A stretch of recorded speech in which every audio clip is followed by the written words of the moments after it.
नमस्कार, मी शीतल पुन्हा एकदा तुम्हा सर्वांचं माझ्या हॅपी किचनमध्ये स्वागत करते।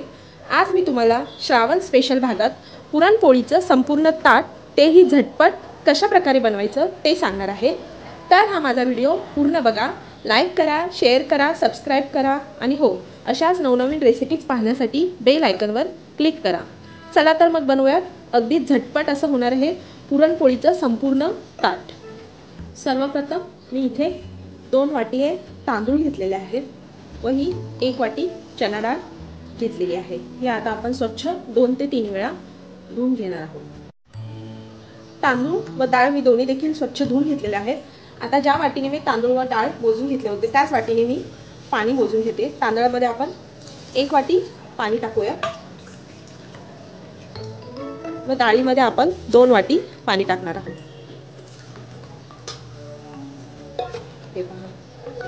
आता यामध्ये आपण चवीनुसार तांदळामध्ये मीठ टाकूया व डाळीमध्ये देखील आपल्याला थोडंसं मीठ टाकायचं आहे। हे पहा, हे आता व्यवस्थित मिक्स करून घेऊया व हे डबे कुकरमध्ये ठेवून आपण शिजवून घेणार आहोत। इथे मी एक कुकर घेतलेला आहे, तळाला याच्यात थोडंसं पाणी व जाळी ठेवलेली आहे। आता आपण यामध्ये हे डाळीचा डबा ठेवूया, वरती आपल्याला तांदूळ ठेवायचे आहेत व झाकण लावून आपण याचे साधारण 4 ते 5 शिट्या काढून घेणार आहोत। हे पहा, कुकर मी गॅसवरती ठेवलेला आहे। आता कुकरच्या 4 ते 5 शिट्या होईपर्यंत आपण आमटीचा मसाला तयार करून घेऊया। आमटीच्या मसाल्यासाठी मी इथे थोडीशी कोथिंबीर, 1 चमचा जिरं, थोडेसे आल्याचे तुकडे, 9 ते 10 लसणाच्या पाकळ्या व थोडंसं सुकं खोबरं भाजून घेतलेलं आहे। हे सर्व जिन्नस आपण ह्या खलबत्त्यामध्ये टाकून वाटून घेणार आहोत।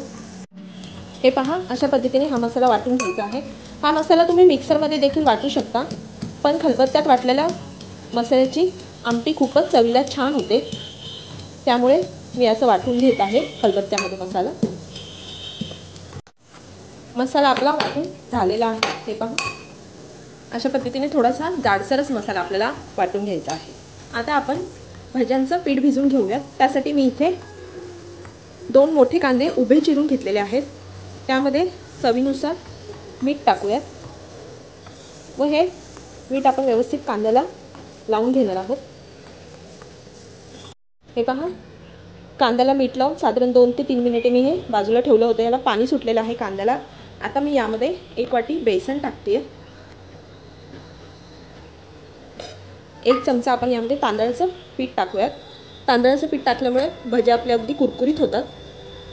यामध्ये मी 1 हिरवी मिरची घेतलेली आहे चिरून, ती टाकूयात। अर्धा चमचा इथे मी ओवा टाकते। थोडीशी हळद टाकूयात आपण व कोथिंबीर टाकणार आहोत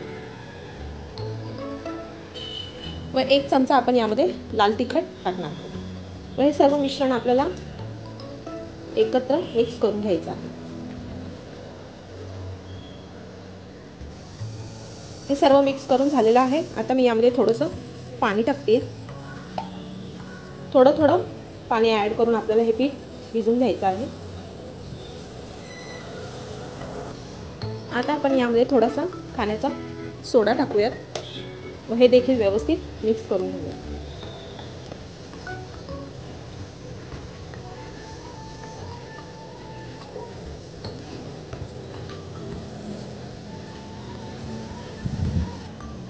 हे पीठ रेडी झालेलं आहे। यावरती झाकण ठेवून आपण हे साईडला ठेवूया।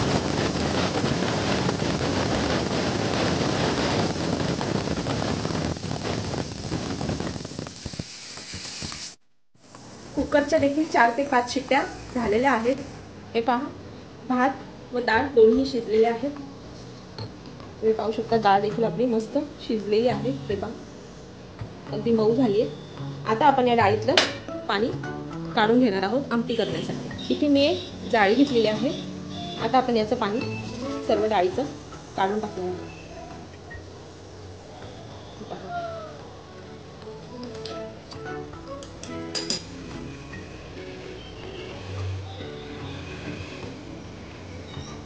हे जे खाली पाणी आपण जमा केलेलं आहे यापासून आपण आमटी तयार करणार आहोत. आता आपण आमटीला फोडणी देणार आहोत. त्यासाठी मी साधारण इथे 2 चमचे तेल घेतलेलं आहे. त्यामध्ये आपण 1 चमचा मोहरी टाकूयात.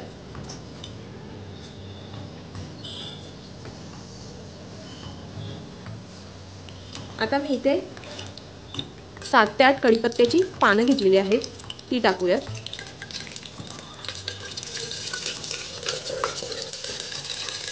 आता आपण यामध्ये हा जो मसाला मगाशी वाटून घेतला होता तो टाकूया.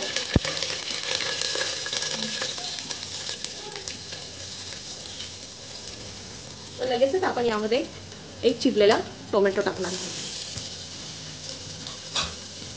हे आपण व्यवस्थित छान साधारण 2 ते 3 मिनिटे हा मसाला तेलावरती परतून घेणार आहोत. आता आपण यामध्ये चवीनुसार मीठ टाकूया. थोडीशी हळद टाकूयात. व इथे मी हे 2 चमचे घरगुती मसाला घेतलेला आहे. हा मसाला कशा प्रकारे बनवायचा त्याची लिंक मी तुम्हाला डिस्क्रिप्शनमध्ये देईन, तुम्ही नक्की पहा. व हे देखील आपण तेलावरती छान परतून घेऊयात.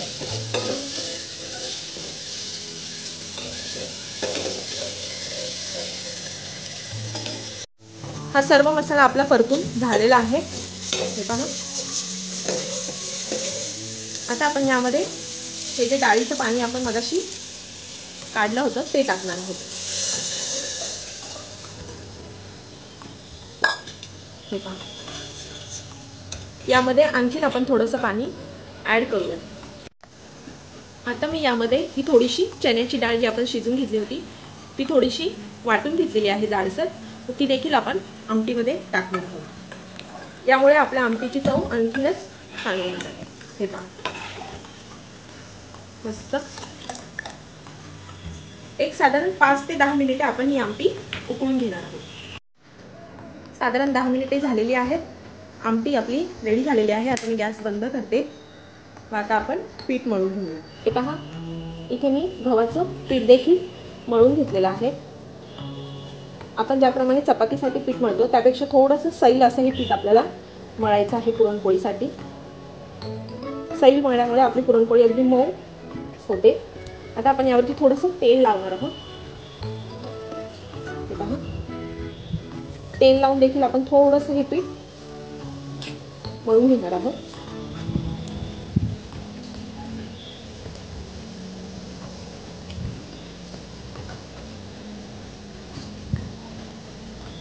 हे पहा,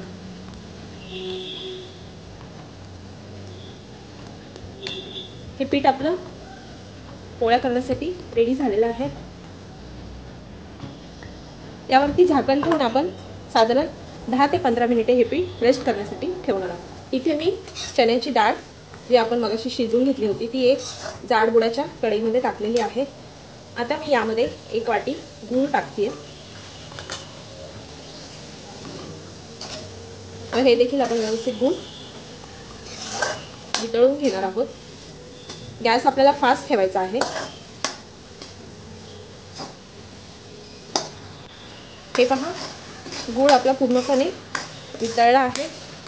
व हे मिश्रण आपल्याला साधारण 5 ते 7 मिनिटे घट्ट होईपर्यंत असंच सतत ढवळत राहायचं आहे.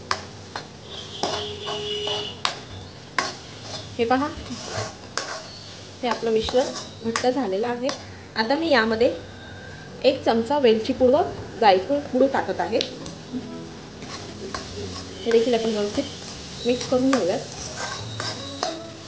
मस्त. हे पहा, हे आपलं मिश्रण रेडी झालेलं आहे. आता आपण गॅस बंद करूया. व हे आपल्याला गरम असेपर्यंत वाटून घ्यायचं आहे, जेणेकरून ते लवकर वाटलं जाईल. इथे मी एक पुरण वाटायची जाळी घेतलेली आहे व एक अशी मोठ्या आकाराची वाटी घेऊन आपल्याला अशा पद्धतीने पुरण वाटून घ्यायचं आहे. हे पुरण गरम असेपर्यंतच आपल्याला वाटायचं आहे. गरम असल्यामुळे ते पटकन वाटलं जातं.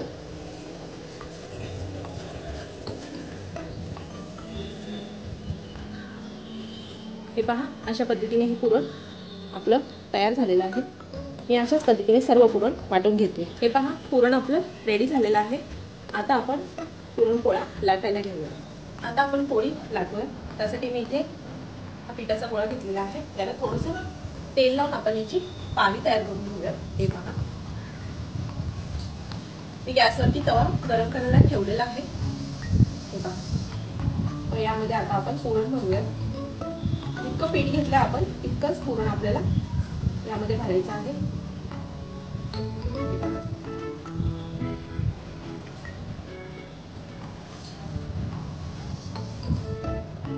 अशा पद्धतीने आपल्याला ही पुरण भरून पारी तयार करून घ्यायची आहे. हे पहा,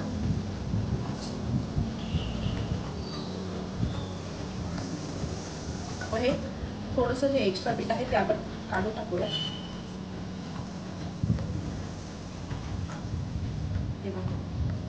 अशा पद्धतीने हा गोळा मी तयार करून घेतलेला आहे. त्याला आपण आता थोडंसं कोरड्या पिठामध्ये भरून घेणार आहोत.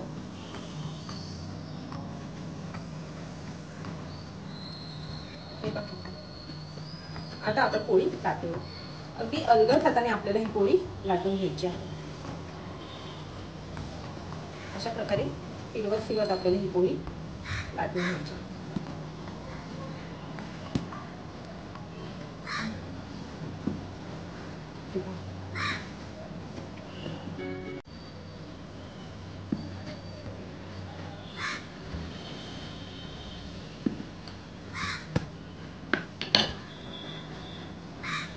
हे पहा, पोळी आपली लाटून झालेली आहे. तवा देखील गरम झालेला आहे. आता आपण पोळी शेकून घेऊया. तवा गरम झालेला आहे. आता आपण पोळी टाकूया. मस्त. मग साधारण अर्धा मिनिटानंतर आपण ही पोळी पलटून घेणार आहोत. आता आपण पोळी पलटून घेऊया. पुन्हा एकदा खालील बाजूस पोळी आपण व्यवस्थित भाजून घेणार आहोत.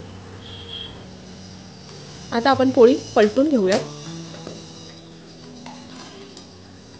आता आपण थोडंसं पोळीला तूप लावून घेणार आहोत. मस्त आपली पोळी छान फुगली आहे, तुम्ही पाहू शकता. हे पहा, तुपाऐवजी तुम्ही तेल देखील लावू शकता पोळीला. वा, मस्त अगदी छान खरपूस अशी आपली पोळी ही शेकून झालेली आहे. तर आपली ही पोळी रेडी झालेली आहे. अशाच प्रकारे मी सर्व पोळ्या करून घेते. भजे तळण्यासाठी मी इथे तेल गरम करून घेतलेलं आहे कढईमध्ये. आता आपण यामध्ये भजे सोडणार आहोत.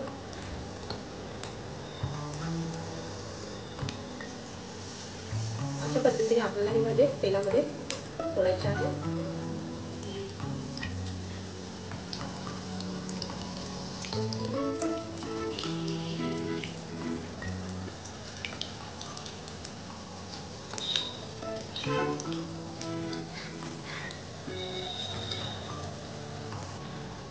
हे पहा, हे भजे मस्त तळले गेले आहेत. तुम्ही पाहू शकता कलरही खूपच अप्रतिम आलाय. तर मी अशाच प्रकारे सर्व भजे तळून घेते. तर आपलं हे श्रावण स्पेशल भागातील पुरणपोळीचं संपूर्ण ताट तयार झालेलं आहे. जर तुम्हाला माझा हा व्हिडिओ आवडला असेल तर या व्हिडिओला लाईक करा, शेअर करा आणि सबस्क्राईब करायला विसरू नका. व अशाच नवनवीन रेसिपीज पाहत राहा. धन्यवाद.